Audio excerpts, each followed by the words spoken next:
Is it true blondes have more fun? Hello, YouTube. It is your girl, Rose Chardonnay. And in today's video, we are going to be discussing the complete history of the bleached blonde. Yes, we're going to be talking about the history of hair bleaching, hair lightening, whatever you want to call it. So let's go ahead and dive right in. Now, for millennia, blonde hair in many cultures has symbolized things like purity and youth and energy and vitality. And people have been trying to find different ways throughout the century to lighten their hair, to give their hair that golden glow of blonde. And actually, it was the ancient Egyptians over 1,500 years before the Common Era that kind of created the first hair lightening concoction, if you will. Now, they used all natural ingredients. They used things like chamomile and saffron and honey and lemon juice. They would put that all in their hair, kind of lay out in the sun, and it would give a lightened effect to the hair. Now, the effects were rather subtle with these natural ingredients, but this is kind of the first time in history that lightening the hair or bleaching the hair was first kind of reported. And of course, the ancient Egyptians were very, very beauty obsessed. They were very into aesthetics. They wore makeup, both men and women. So this was just kind of another beauty routine that they would do. As we move into ancient Greece and ancient Rome, golden hair was very, very, very coveted, especially among the elite. And, you know, the ancient Greeks and the ancient Romans were quite ingenious for the time.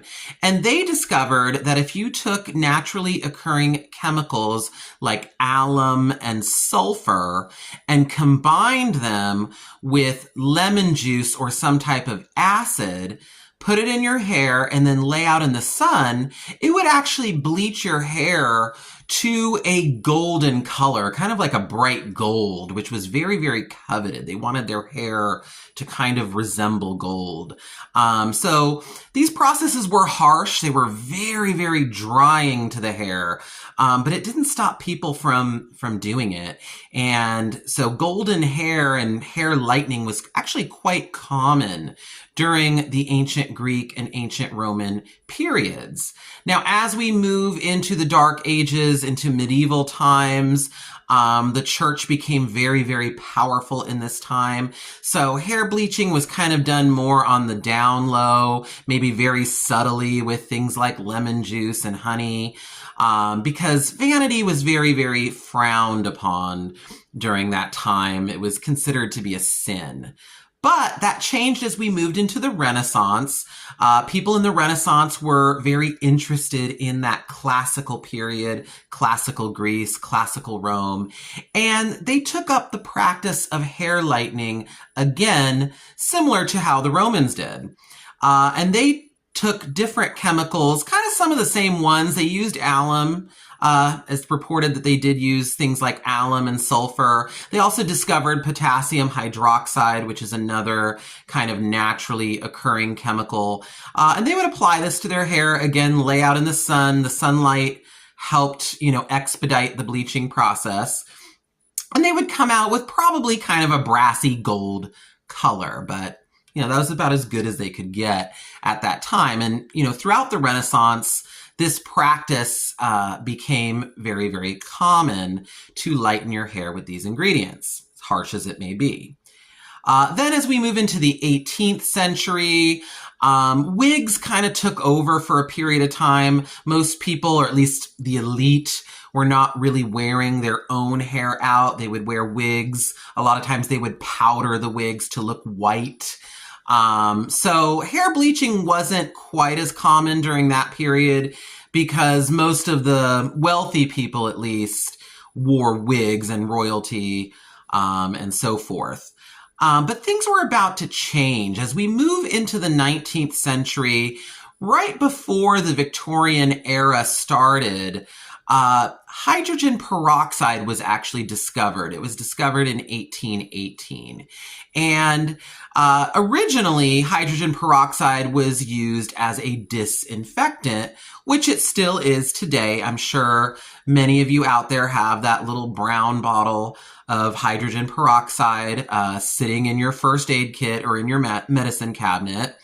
But it was also discovered around this time that hydrogen peroxide could actually also lighten the hair.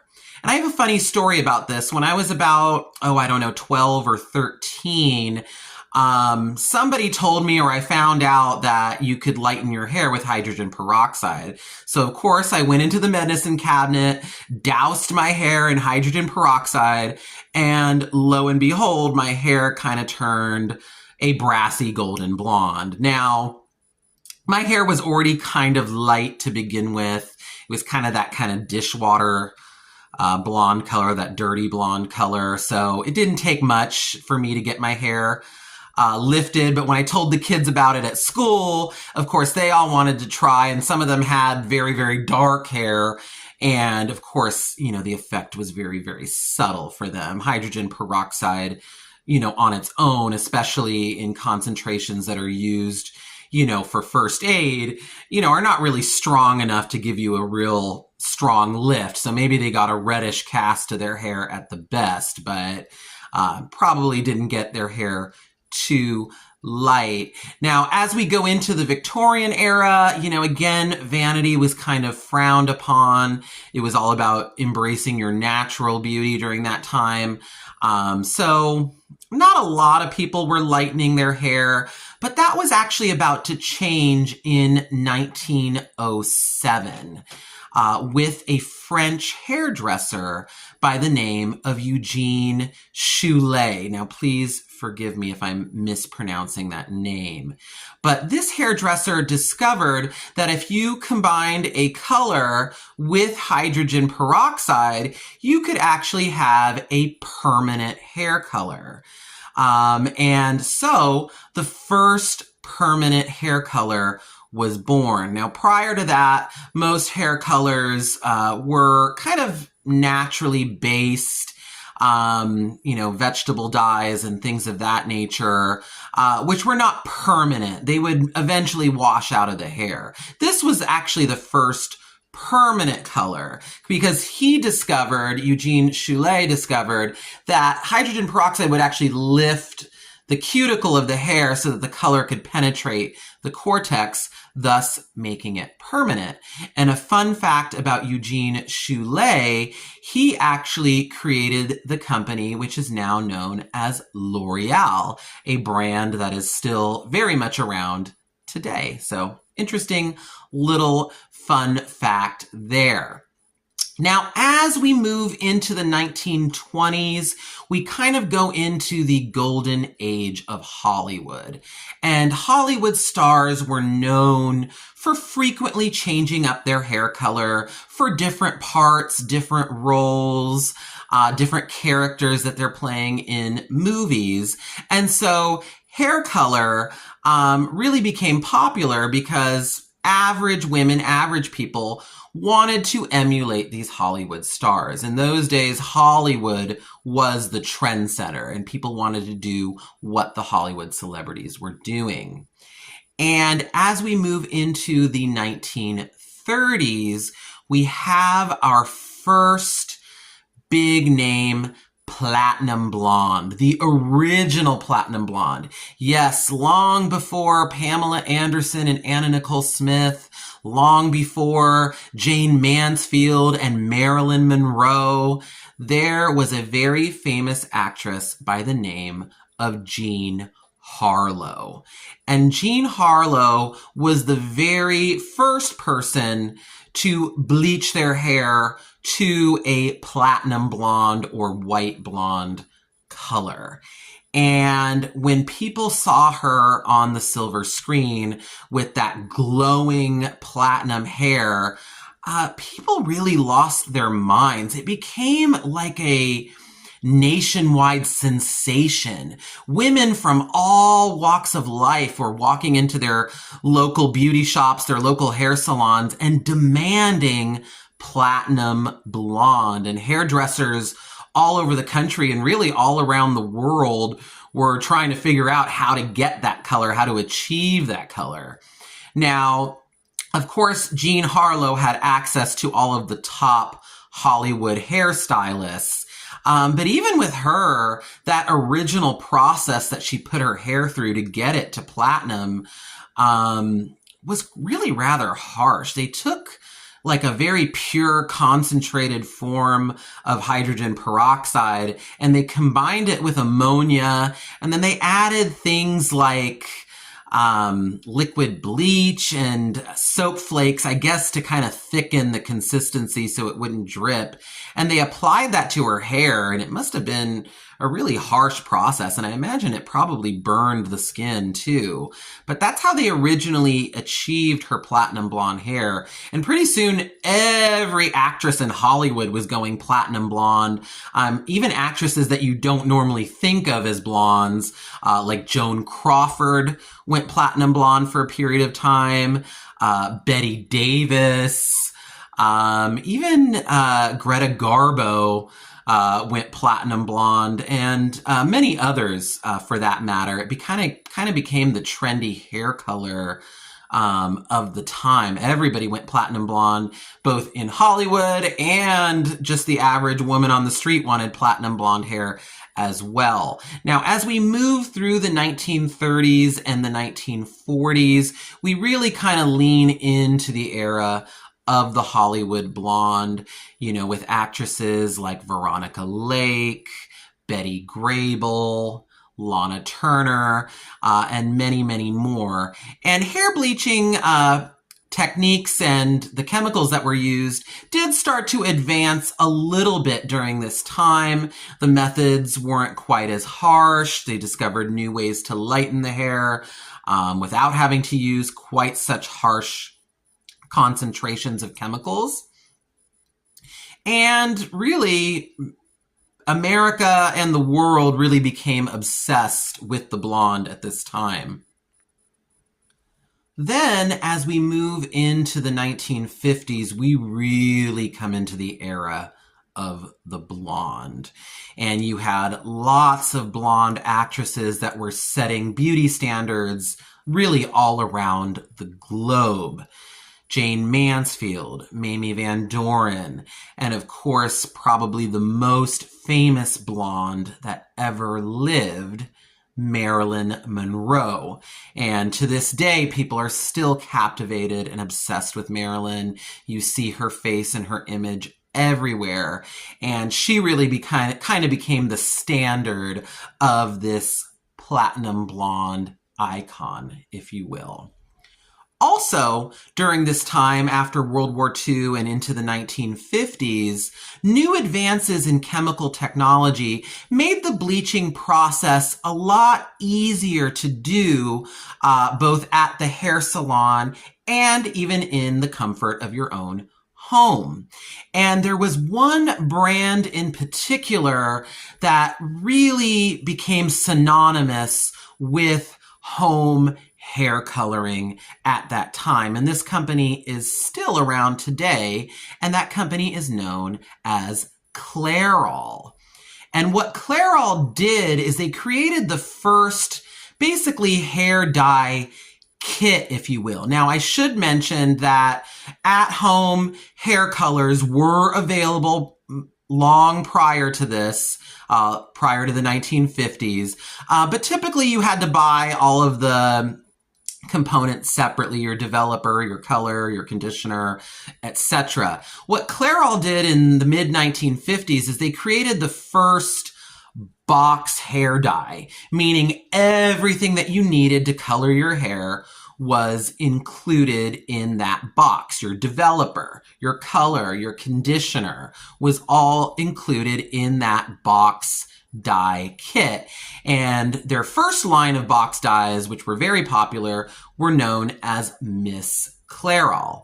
And you had everything you needed for a successful home hair color job right in your box of Miss Clairol. And so Clairol really came out with some amazing and ingenious advertising campaigns at this time. One for their Miss Clairol line was, "Does she or doesn't she? Only her hairdresser knows for sure." And that was for Miss Clairol, as I mentioned. And kind of a clever thing, because apparently Miss Clairol's colors were supposed to be so natural looking. Nobody could tell that you colored your hair. Clairol also came up with some very, very popular lines of hair bleaches or hair lighteners, as Clairol called them. The first one was called whipped cream hair lightener, which I think came out around 1957, and I believe in 1959 they changed the name to Instant Whip. And this was a bleach that was mixed with your peroxide developer, and you'd actually whip it up with like a little whisk or something or a spoon, and it'd actually get thick like whipped cream. Prior to that, most hair bleaches were still kind of runny. They would get everywhere and, bleach your clothes and, drip down your face. This was the kind of your first thick hair bleach that didn't drip or run. And it became a very, very popular product, both in hair salons and for home use. Shortly thereafter, in the early 1960s, Clairol came out with another hair lightener known as Ultra Blue. And Ultra Blue was different than any other hair bleach on the market at that time. Ultra Blue was meant for even the very darkest of hair. Dark brown, even black hair, you could use Ultra Blue to become a blonde.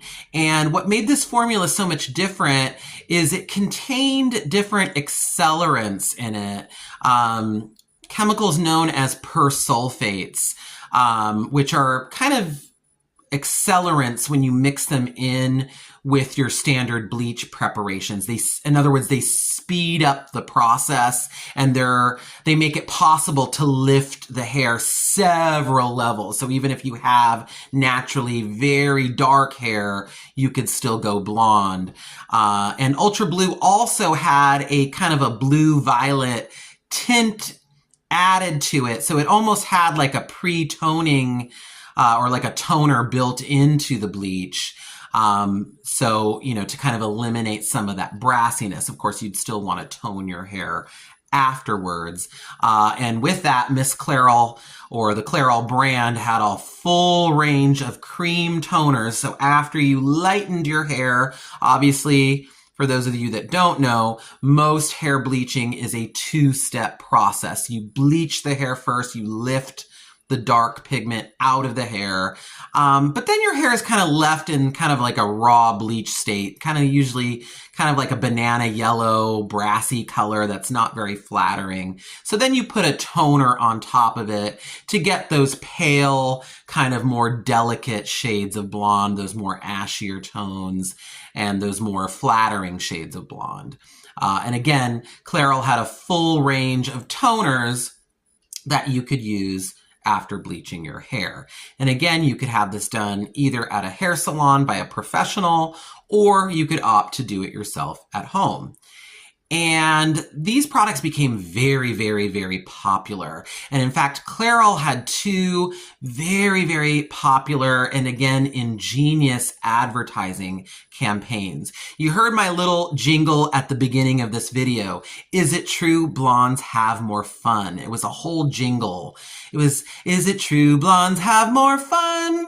A Lady Clairol blonde, a silky shining blonde. It was like a whole song that went with it.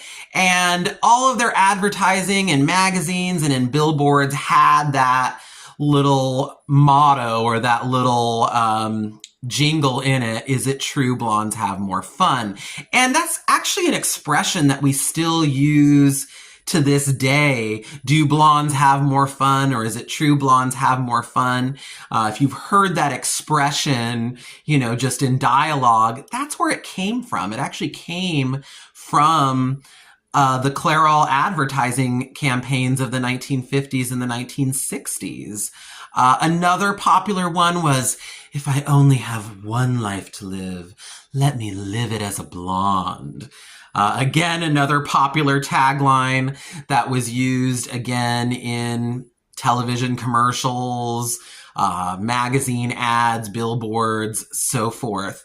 So Clairol they had a really good advertising team that came up with some pretty clever taglines that, a lot of times are still in common use today. That's just how powerful this advertising was. Now, as we move into the mid 1960s, hair lightening really took off. You were seeing all kinds of commercials on television for different hair lighteners, hair bleaches.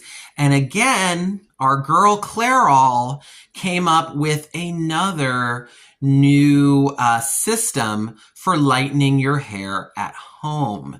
Now, prior to 1965, both in the salon and at home, you'd have to kind of buy the components of your hair bleach, if you would, separately. Kind of like today, if you go into like a Sally Beauty Supply or some other beauty supply store, usually you have to get your bleach or your color and then your developer. And, if you want a conditioner or a protein pack or something, you usually have to buy all those components separately. And that's kind of how it was back then too. But Clairol actually came out with the first bleaching kit that came with everything that you need to successfully bleach your hair at home. And this was created in 1965, and it was called Born Blonde. And believe it or not, Clairol still makes Born Blonde. You can go into your local drugstore and find it on the shelf. And it was the first, bleach blonding kit that included everything. Your bleach, your developer. It even had a tube of conditioner, like a protein conditioner, to kind of rebuild your hair after the bleaching process and condition it. And this product really became super popular because you could walk into any drugstore, pick it up, and bleach your hair at home. And everybody started bleaching their hair because it was just so convenient to have everything in one kit.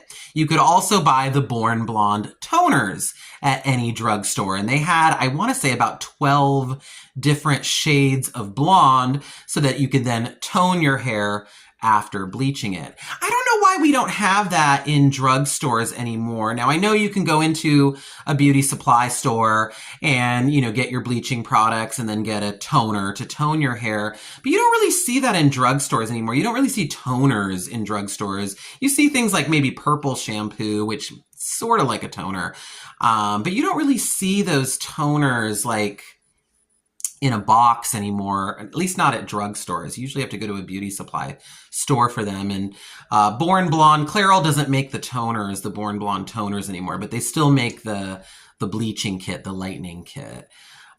So this made bleaching even more easier and more accessible to do at home.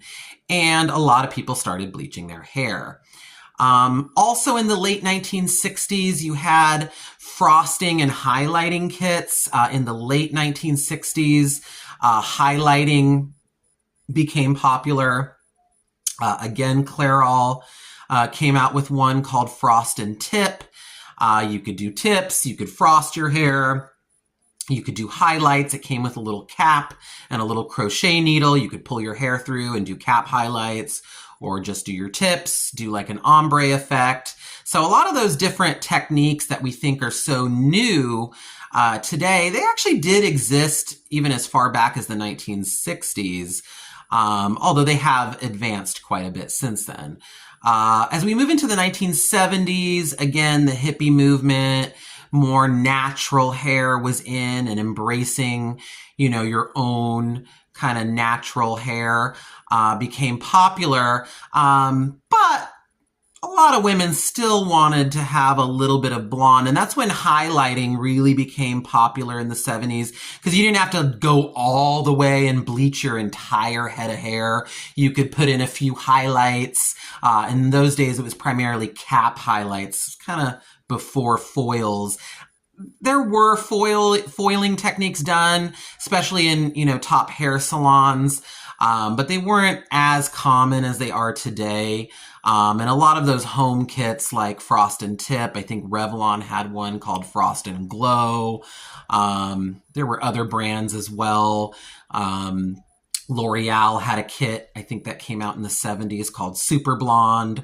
So there were some different kits available at that time, but it was primarily like cap highlights.